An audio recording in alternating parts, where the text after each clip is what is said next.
내가 인자와 정의를 노래하겠나이다. 여호와여, 내가 주께 찬양하리이다.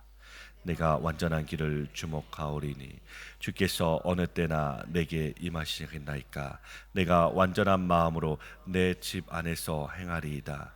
나는 비천한 것을 내 눈앞에 두지 아니할 것이요 배교자들의 행위를 내가 미워하오리니 나는 그 어느 것도 붙들지 아니하리이다. 사악한 마음이 내게서 떠날 것이니 악한 일을 내가 알지 아니하리로다. 자기의 이웃을 은근히 헐뜯는 자를 내가 멸할 것이요 눈이 높고 마음이 교만한 자를 내가 용납하지 아니하리로다. 내 눈이 이 땅에 충성된 자를 살펴 나와 함께 살게 하리니 완전한 길에 행하는 자가 나를 따르리로다. 거짓을 행하는 자는 내 집안에 거주하지 못하며 거짓말하는 자는 내 목전에 서지 못하리로다. 아침마다 내가 이 땅의 모든 악의를 멸하리니 악을 행하는 자는 여호와의 성에서 다 끊어지리로다. 아멘. 오늘 시편 101편의 표제어는 다윗의 시로 되어 있습니다. 오늘 본문 1절입니다. 내가 인자와 정의를 노래하겠다고 합니다. 여호와를 찬송하는 내용이 인자와 정의입니다. 그렇다면 정의가 무엇입니까? 법대로 하는 것이 정의이지요. 그런데 법대로 하면 살아남을 자가 없기에 긍휼을 베풀어 주심을 인자라고 할 수 있습니다. 그런데 하나님은 완전하신 분이시기에 완전한 인자와 완전한 정의가 있으신 분이십니다. 그렇다면 누가 하나님의 정의 앞에 설 수가 있겠습니까? 하나님의 공의대로 심판한다면 한 사람도 살 자가 없습니다. 그런데 다윗이 주의 인자와 주의 정의를 노래한다는 것은 주의 인자와 정의를 경험하였기 때문입니다. 다윗은 언제 주의 인자와 정의를 경험하였을까요? 그의 전생애를 통하여 경험하였지만 한 사건을 말하자면 언약궤를 메고 오면서 경험하였던 것입니다. 사무엘하 6장 말씀을 보면 다윗이 언약궤를 자기 성에 두기 위하여 정병 3만을 동원하여 아비나답의 집에서 언약궤를 수레에 싣고 오게 됩니다. 다윗이 언약궤를 호위하여 가는 모습인 것이죠. 이때 소가 뛰자 언약궤가 떨어지려고 합니다. 그리하여 이때 우사가 언약궤를 손으로 잡게 됩니다. 떨어지는 언약궤를 손으로 잡은 일은 잘한 일이지 않습니까? 그런데 하나님께서 우사를 그 자리에서 치시니 우사는 죽어버리게 되었습니다. 다윗이 두려워서 언약궤를 오벳 에돔의 집에 두고 그냥 가게 됩니다. 그런데 오벳 에돔의 집이 복을 받았다는 소식을 듣고 나서 다윗은 다시 언약궤를 모셔가라고 오게 됩니다. 이번에는 율법대로 제사장들이 에봇을 입고 언약궤를 메고 갑니다. 언약궤를 메고 다윗성을 향하여 6걸음을 움직였는데 아무 일도 일어나지 않습니다. 다윗이 소와 살찐 짐승으로 제사를 지내고 여호와 앞에서 힘을 다하여 춤을 추니 속옷이 다 보였습니다. 다윗과 온 이스라엘이 환호하며 언약궤를 메고 다윗성으로 오게 됩니다. 다윗의 이러한 기쁨은 주의 긍휼로 인한 기쁨인 것입니다. 주의 정의대로 한다면 베레스 우사처럼 죽어도 할 말이 없는 자인데 언약궤가 자기와 함께함이 주의 인자임을 알게 되는 것입니다. 그런데 미갈은 창으로 내다보다가 왕이 여호와 앞에서 뛰놀며 춤추는 것을 보고 업신 여겼습니다. 다윗이 다윗성에 언약궤를 모셔온 후 백성들을 축복하고 선물을 주어 돌려보내고 자기 가족에게 축복하기 위하여 왔더니 미갈이 다윗을 비난한 것입니다. 그러므로 미갈은 죽는 날까지 다윗 왕의 자식을 가지지 못한 왕비가 되었습니다. 다윗의 모습은 주의 인자와 정의를 경험한 자의 모습이었으며 미갈은 그렇지 못한 자의 모습인 것입니다. 오늘 본문 2절 말씀입니다. 내가 완전한 길을 주목하겠다고 합니다. 완전한 길이란 무엇입니까? 주의 인자와 주의 정의가 함께하는 길입니다. 그 인자와 정의가 어긋나거나 충돌되지 않는 그 길은 주께서 내게 임하여 주셔야 되는 것입니다. 주께서 임하여 주시면 내가 완전한 마음으로 내 집 안에서 행하겠다고 합니다. 여기서 완전한 마음으로 행한다는 말씀은 완전한 길을 바라보면서 사는 마음인 것입니다.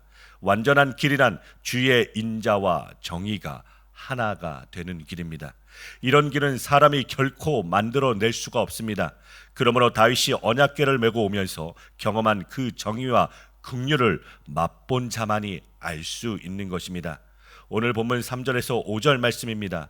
2절을 다시 말씀을 보면 다윗이 온전한 마음으로, 완전한 마음으로 내 집안에서 행하겠다고 하는 것입니다. 이 말은 주의 인자와 정의가 이스라엘 나라만이 아니라 내 집에서도 그런 인자와 정의를 아는 가정이 되기를 바란다는 것입니다.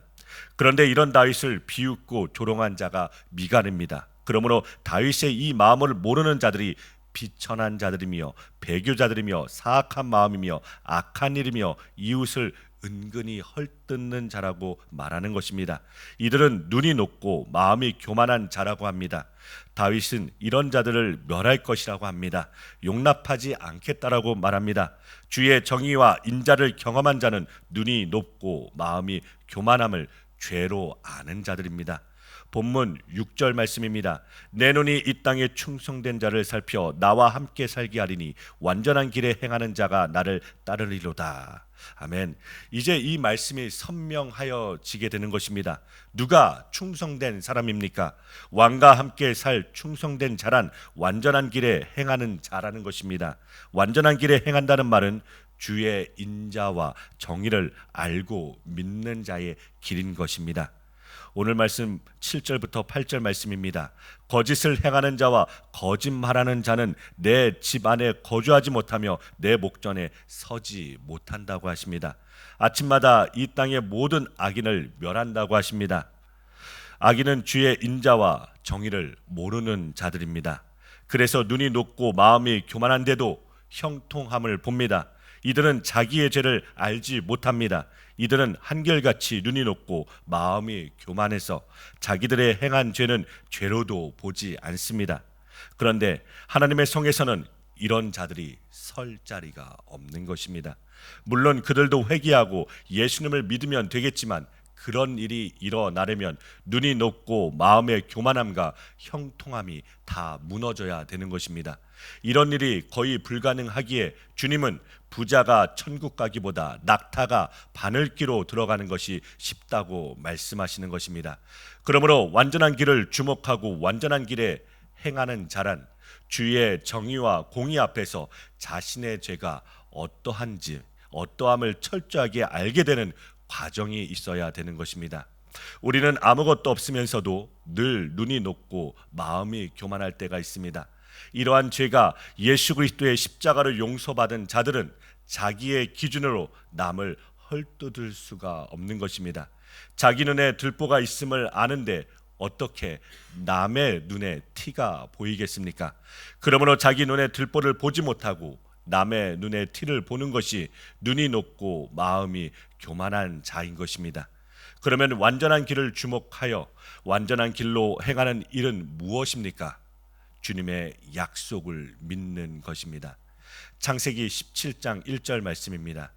아브라함이 99세 때 여호와께서 아브라함에게 나타나서 그에게 이르시되 나는 전능한 하나님이라 너는 내 앞에서 행하여 완전하라. 아멘. 여호와께서 아브라함에게 이 말씀을 하실 때에는 아브라함이 하나님의 약속을 믿지 못하고 이스마엘을 87세에 낳은 후 세월이 지나 99세가 된 때입니다. 아브라함에게 너는 내 앞에서 행하여 완전하여지라는 말씀은 내 약속을 믿으라는 말씀인 것입니다.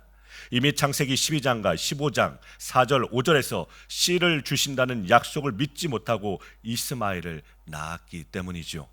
그러므로 하나님께서 아브라함에게 할례를 명하시며 너와 사라에게서 자식을 낳을 것이라고 하십니다. 그러자 아브라함도 사레도 웃었습니다. 사레는 지금 90세의 할머니인 것이죠.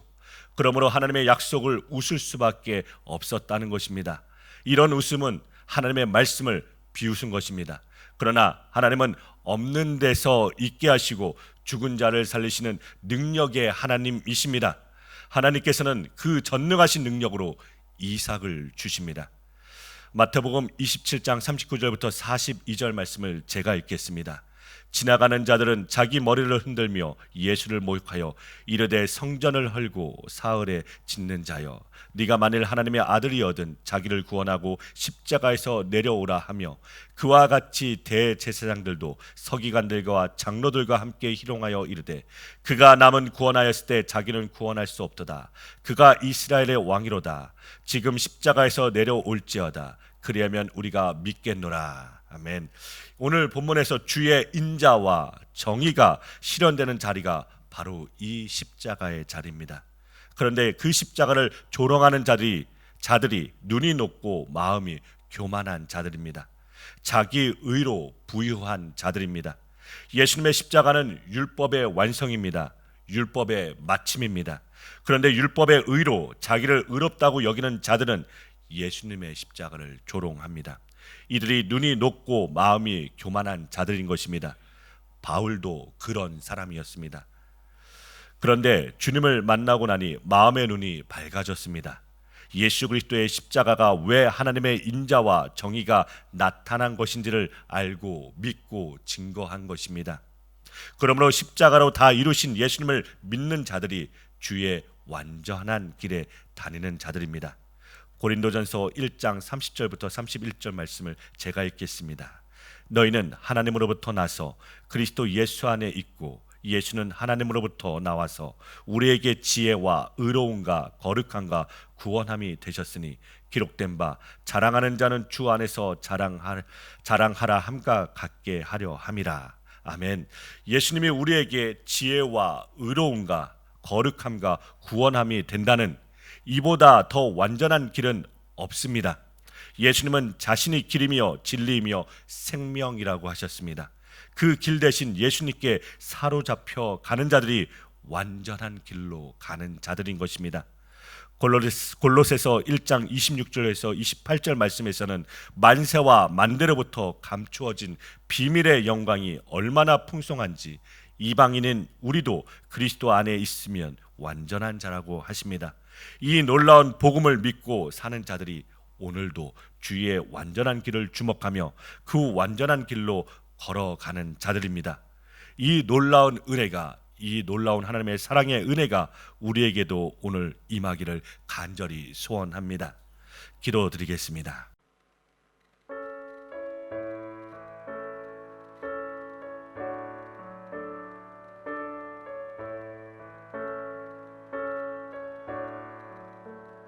내 모든 시험 무거운 짐을 주 예수 앞에 아뢰이며 근심에 쌓인 날 돌아보사 내 근심 모두 맡으시네. 내 모든 괴로움 닥치는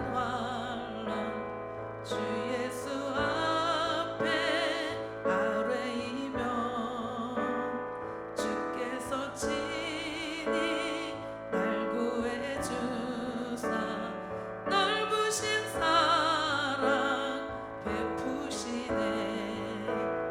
무거운 짐을 나 홀로 지고 견디다 못해 쓰러질 때 불쌍히 여겨 구원해 주니 은혜의 주님 오직 예수. 내 짐이 점점 무거워질 때 주 예수 앞에 아뢰이며 주께서 친히 날 구해주사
주